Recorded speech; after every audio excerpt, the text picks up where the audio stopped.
Hi everybody, it's Mrs Rigby coming to you on Friday the 19th of June. Hope you're all well, not got washed away by the rain. We've had a few leaks in school, but otherwise we've all been fine. I'm going to be doing this presentation for you, but it will also be uploaded to the website just as a document, so if you don't want to listen to me rabbiting on, you can just flick through yourself. I'll be adding a few bits of extra information, but nothing significant. So in today's presentation, I'm going to be covering how we conducted the parent-family survey and what that told us and what we did in response to it. A little bit about site safety, how we are inviting you to return and the bubble system that we've set up, what the structure of a day is here in school, and also what the engagement at home situation is. A little bit about the website, YouTube channel, Meadow High School Hello, and also about how we're currently doing transition. So this is either students moving into the school, students moving on from the school, or students moving within the school. We've got a little bit of other information for you, and then I can tell you a little bit about the support that's still available in Hillingdon. So a little while ago, most of you took part in a survey which was conducted by our welfare call team, and the results of that survey were in front of you that you can see here. So we found out the parents that are either working or about to return to work. We also found out how many of our students are additionally vulnerable at this time. We've also got a group, which is our orange group on this map, that you will see. These were the students where there were no particular reasons, but the family or the pupil were quite keen for them to return in the summer term. We've got quite a significant proportion, you can see shaded here in grey, where somebody within that household is actually subject to a shielding letter, and so obviously the student's not going to return. And then the vast majority of you, just over half, said that actually you didn't want your child to return to school prior to the summer holidays. So at the moment, the students that we're inviting to come back on site fall into those blue and orange groups. We've prioritised the blue group because that's to support families where parents are going back to work, or maybe a sibling that was looking after a child is going back to school, and then those of you that have said you'd really like your child to attend. So I hope that's working for all of you, and it's really been lovely over the past few weeks to actually see some additional faces of students returning. Obviously, the very hot topic for everybody is safety, reducing the risk of cross-infection, and so there's a lot of work that's gone at the school to actually prepare the site, to prepare the staff so that we feel confident, so that we're able then to bring students back safely and to manage them and to train them into this quite a different environment that they've re-entered. I do have a very large risk assessment that has been completed to look at this, but I've just given you, picked out a few elements really just to share with you. So one of the things we're doing is, if you do come to school, you'll see that the front car park's configured slightly differently, and we have what we're calling a welcome team who just help manage the entry of people to the site so that we're able to maintain that social distancing, give people time to sanitise their hands, etc. We are not doing whole-scale temperature scanning at the moment, so I would remind you that if your child does have a temperature, or in fact any other symptoms, please keep them at home. If we do suspect a temperature, we are scanning, but we're actually just about to install a remote scanning unit that will allow us to scan several students or staff at once as they enter the building, and basically it will flag up to anybody that's showing on that scanner that they do have a temperature. We've done this because we thought it's a more manageable way for us as a team to get people in quickly and unobtrusively. What we don't want to do is to raise staff and students' fears around the situation when everybody's already very anxious, but we feel this way we get the best of both worlds. Just regarding temperature scanning, if we do have anybody that we suspect or they report to us they're feeling hot, they are not contact temperature scanners anymore. So previously, if you went to the medical room, it was one that kind of got stuck in your ear, but now they're the ones that scan your forehead from about 5 centimetres away. To do that, staff that are involved in any kind of medical or welfare, they actually have full PPE, so they've got face masks, visors, they've got gowns, they've got gloves, etc. So it does look a little bit daunting, but that's partly why we're not doing it generally across the site at the moment with every member of staff and every student, because we really want to have as many things normal as possible in a world that is clearly not really normal at the moment. We're asking everybody to sanitise their hands on entering the site. So if your child does come to school with gloves on, we would actually still be asking them to remove those gloves and to actually sanitise their hands. This is deemed to be the safest way, because otherwise, if they've touched a surface which actually was infected, we could still get cross-contamination, and people don't tend to sanitise their hands when they've got the gloves on. So if we had a student that particularly wanted to wear gloves, we do have gloves here in school as well.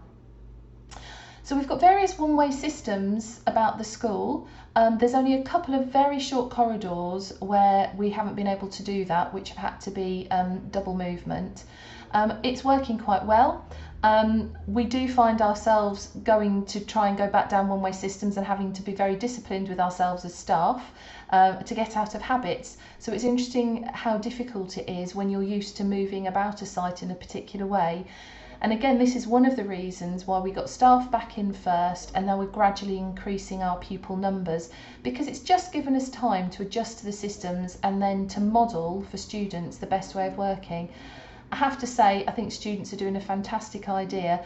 Often it reminds me of seeing the Beatles on the Abbey Road crossing, seeing students 2 metres apart walking down a corridor, but they're doing a great job.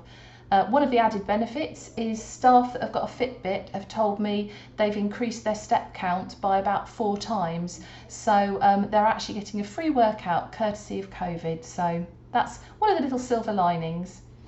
One of the things that we're doing is, where previously students would congregate in a playground at the beginning of the day, or they might go to breakfast club, they're actually going straight to their, what we're calling their bubble, which is the classroom they've been assigned to.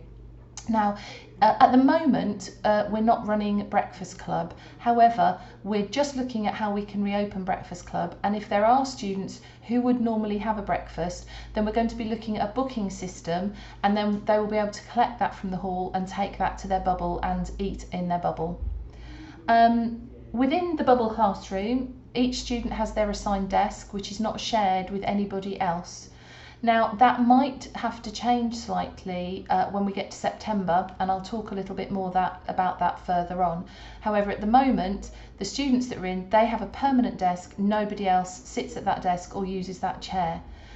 They've also got their own individual equipment. So one of the jobs that staff did was to basically come in and reconfigure the school, remove additional furniture, distance the furniture so that not only are you 2 metres apart, but actually you can move between. So there's almost corridors in the classroom. So it really, we've taken the social distancing extremely seriously, and we've done it to the absolute letter. So actually students, when they're seated, are far more than 2 metres apart. They are still able to access for instance, if there's a hand washing area in the classroom, there is a safe corridor to get to that hand washing area, and often those areas are screened off using some blue portable screens. But there is no shared equipment at all at the moment. So staff, knowing the students that they had coming back into their bubble, have actually prepared individual resources for them at an appropriate level. And should they need any additional resources, those are given to them, and we make sure that they're safe before we give them to them. We're asking that students don't bring bags in at the moment, because obviously bags are something we don't tend to wash very regularly, and they can be something that potentially transfers the virus into the school. Unless there's an absolute necessity. So say for instance you have a child who has to carry emergency medication to and from school, we're saying please do not bring bags to school. Regarding, for instance, things like packed lunch bags, we're saying please don't use the packed lunch bags for a similar reason. If your child is eating food from home, to bring it in some form of bag, be that paper, be that plastic, and then that would then be disposed of immediately after they'd eaten their lunch. So they would then need a fresh bag each day. Again, it's just to reduce the risk of the infection coming into the school. Students do have a box as well at their table where they can store things in. So for instance, if they don't need to bring a coat at the moment because the weather's reasonable, then we'd ask that they didn't. But obviously we're anticipating we may still be operating this way in the autumn term, in which case they have a box and their coat would just get folded up and popped into that box.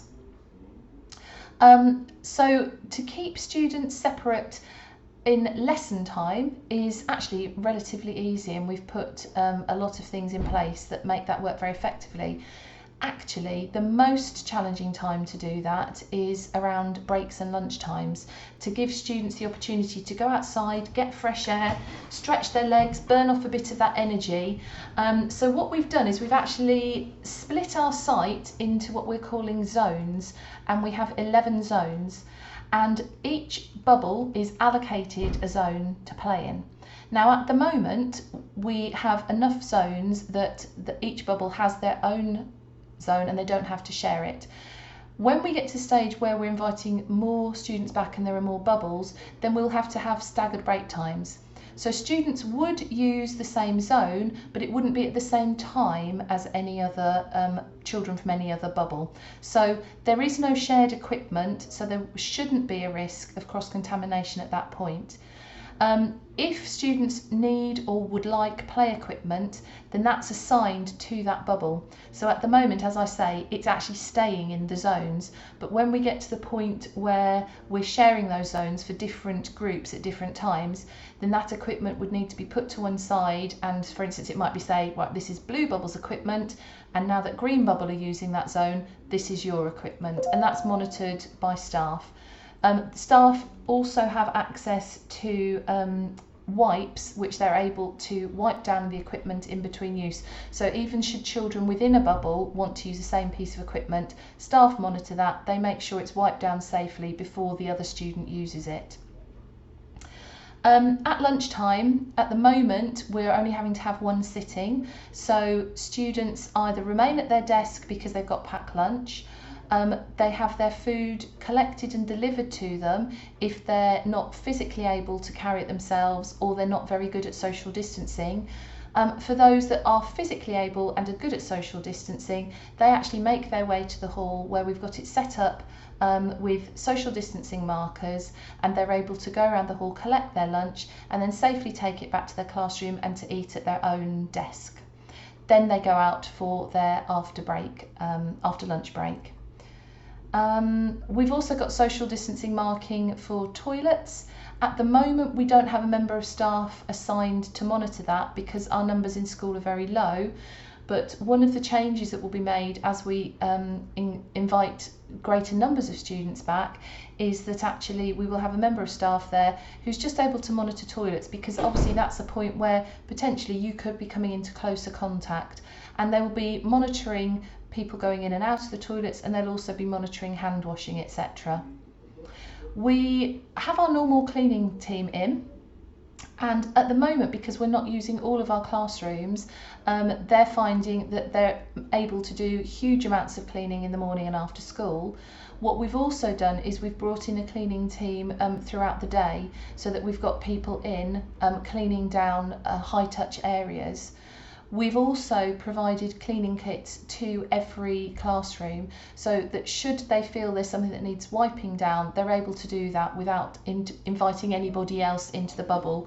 We're very much trying to keep the bubble classrooms that it's only the staff and the pupils allocated to it that go in and out. So for instance, this morning I was supervising a bubble just while a member of staff had to complete a task, and I stood just in the corridor without actually entering the classroom bubble. I think that's all I've got to say on that one, so let's move on to the next slide. So as I mentioned earlier when I talked about the survey, these are the criteria about the invitation to return to school. So the first priority is where there's not a carer at home to look after the child, or where there's circumstances within the home that make the child more vulnerable at this time. So they are our highest priority, and they will always remain our highest priority. And many of those students will be in what I'm calling permanent bubbles. They will be invited to attend school every day for every session. Some of you indicated that you would like your child to return, and so we've invited you back in. And at the moment, we're able to offer you, again, a permanent place in school. What I need to say about that, though, is that when we find out from the government that the expectations have changed and all students are expected to return in some way, then it's unlikely that we'll be able to continue offering a full-time place in school. It's likely then that they will go on to a part-time basis, and I'll tell you a little bit more about that a little bit later. Obviously, at the moment, there is the option to say actually you don't want your child to return. That's absolutely fine. Others that we wouldn't be expecting to return are if the child has a shielding letter, or if at the moment we've risk assessed they're really unable to return with the current restrictions. What I would say is that at the moment we haven't actually risk assessed anybody as unable to return, because our staffing levels are quite rich, and also our spaces within the school. So where we have a couple of students who are not able to follow the restrictions, we've actually been able to make specific accommodation for them. Obviously, we are now looking at what will we do when we're looking at all students returning, and how do we manage that situation. So that's potentially going to change slightly. If your circumstances change, please let us know. Now, obviously, there are the various welfare calls. Hopefully, you're beginning to have hangouts with form tutors, etc. So if you find that maybe you're no longer on furlough, or that the child that in your house, the older sibling that was looking after our pupil, is now returning to their setting, and there's now no longer anybody to look after them, please let us know. It may be that actually you said previously, I really don't want them to return, but actually now that I feel a little bit more secure in what's happening, I would like them to. That's absolutely fine. So you can either let us know on one of those hangouts or welfare calls, or you can phone the school. So we do have our reception team back on site, so probably you will actually get through and speak to somebody. But if you don't, just leave us a message with your name, the student that you're calling about, and the fact that you're looking for them to return to school. What I would say is that obviously we cannot necessarily do that immediately, because we have to assign staff, and there's a minimum of 2 staff supervising a bubble of students. Also, it can take a little while to arrange transport if your child travels by school's transport. So we're saying that at the moment it appears to take roughly a week, once we're notified of the need or the desire to return, to get that organised. So again, please bear with us, and if it's something that you're aware might be changing, so maybe your employer is having murmurings to you about you returning in July, let us know now, because even if it's not definite, we can start to put plans in place so that should you have the need, it will be much quicker for us to say, yes, all organised, and we can welcome your child back. So I keep using this term bubbles. I don't know where it first came from. It might have been the government, but it's a term that we've adopted. We've partly done it because we're not in normal classes, we're not even necessarily in tutor groups, and we're not always in the normal classrooms. So this is, again, another way of saying to our students, yes, you're back in school, but it's not really in the normal way. So this just gives you a little indication of what it could look like. So I've shown 4 different bubbles here, and you can see that each bubble has 2 staff assigned to it, and there would be 4 pupils. To allow staff something that we call PPA, so this is planning and preparation time, we've arranged that students can also have access to other subject areas. So for instance, they might do a PE session during the week, music, food, horticulture. Thank you for the feedback on the food that's been coming home. Apparently it's really good, and we're actually looking to see. Sorry guys, just had to stop the recording to take a phone call, so I forgot slightly where I was. But yes, we're looking to see if we can actually create a little recipe book of the foods that students are completing in school, so that if you've enjoyed what you've eaten, you can actually try and replicate it at home. We're looking at this as a real opportunity to be practicing some of those skills that are so important for our students. So again, if you can be doing cooking at home, maybe a little bit of gardening, learning to clean, change the bed, etc. All of that is absolutely vital learning, and for most of us, just as important as any subject that they can learn. Just to let you know about the safety measures we've taken, obviously when students then move to be in a different room with a different group of staff. So say for instance a food lesson. We've spaced those out so that the staff working in the food room, and in fact all of the other PPA cover lessons, have got plenty of time to clean down equipment and to ensure that there's no risk of cross-infection between one bubble and another bubble. We've also, those staff all have PPE, including face masks and visors. So again, they are not going to be at risk of being contaminated by the different bubbles they come into contact with, or in fact contaminating them. So we're quite confident that we've reduced the risk significantly to allow this be a safe system. We've got various other bubbles in the school. I think we've got about 8 bubbles open at the moment, and we've got more that are to come. So I've just given you an indication over on the right of some of the other ones. The names get weirder and wackier as we go through for the number of bubbles, so quite interesting. So as I mentioned earlier, there are going to be some students who are in what we call a permanent bubble, and they continue with the model, and there are going to be some students who we anticipate being in part-time bubbles. We, at the moment, and I have to keep stressing that because obviously the guidance from the government keeps changing, and we only find out at the same time as the rest of the nation. So I'm having to do a lot of guesswork to think, I wonder what they're going to say. If it's this, this is what we will do. So the part-time bubbles are likely to be that the students are in 4 days a week. That gives the staff the PPA time. So those students would not be accessing the PE, music, food and horticulture. They would be doing the engagement curriculum, then they would be doing various other lessons with their teachers. And again, I'll tell you a bit more about that as we move on. It would also likely be that they're in 1 week and then they're off for 2 weeks. Now again, we will review that when the new guidance comes out, because if we can move to a week on and a week off, that would be preferable. But at the moment I'm being cautious and I'm basing it on the current restrictions. So if your child was in orange bubble, week 1, they would be in for 4 days of that week.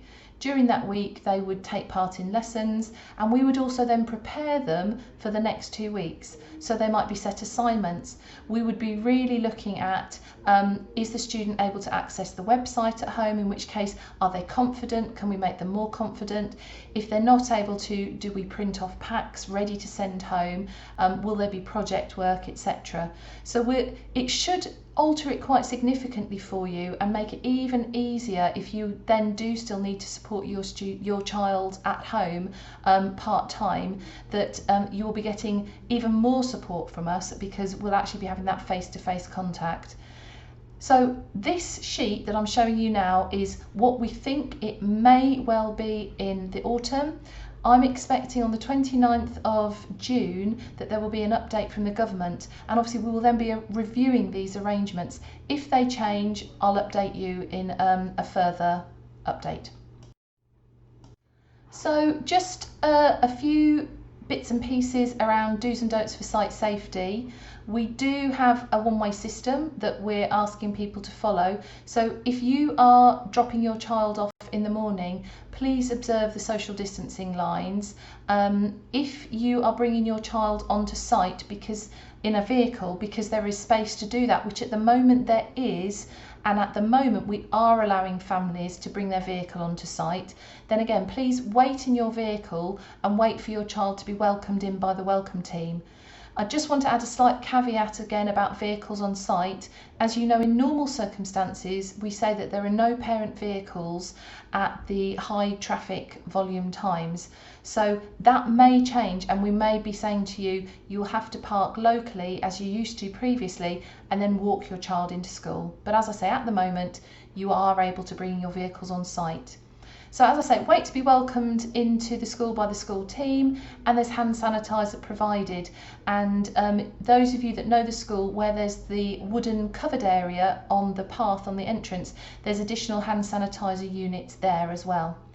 So some of the don'ts, I've already mentioned to you about the packed lunch boxes or bags. Please don't bring those into school. So use something that's disposable and that you are able to access easily, so that your child can have a fresh bag or carrier every day.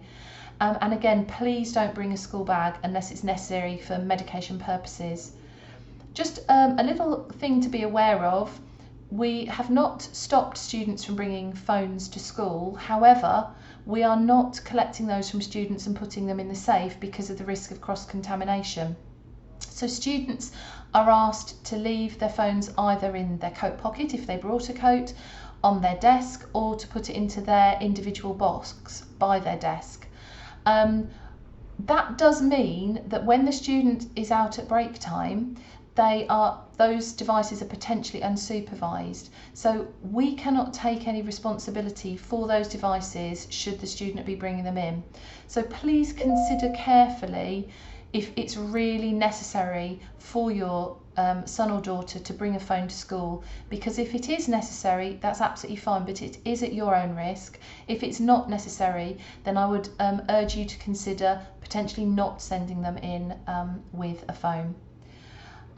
Just to let you know, we are only wearing PPE in school if we cannot socially distance from students, because I'm very keen that we can continue our open communication, which is very difficult to do if we're wearing face masks and visors.